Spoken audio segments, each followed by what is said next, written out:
Do pilots sleep in the cockpit?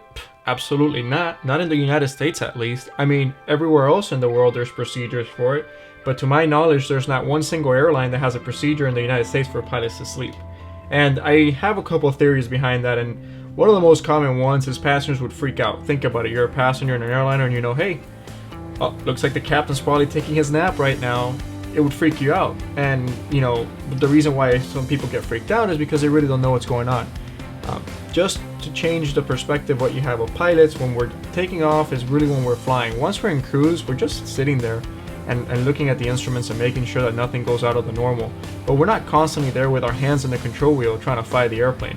So that's why some airlines all over the world have procedures for pilots to sleep. I actually was talking to a friend of mine who flies for Air Canada, and they have some type of procedure where it's a certain amount of the time on the flight deck that they can call. They call the flight attendants back there and say, hey, this guy's gonna go take a nap, make sure to call on this how much time. They have to talk about fuel, planning. There has to be a point where they call and be right before a point of descent. So there is a procedure for it in most airlines outside of the United States. In the United States, again, I don't know. At least the airlines I've flown for don't have it, and I haven't heard of any of them that do. Why? The only thing I can think of is liability. Airlines don't want the liability, or they don't want passengers to know. I don't know.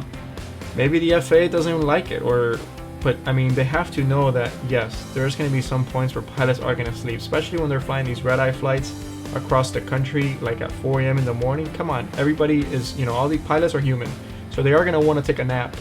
And to be honest, have you ever laid down in the afternoon and taken a 30-minute nap and then wake up 100% better?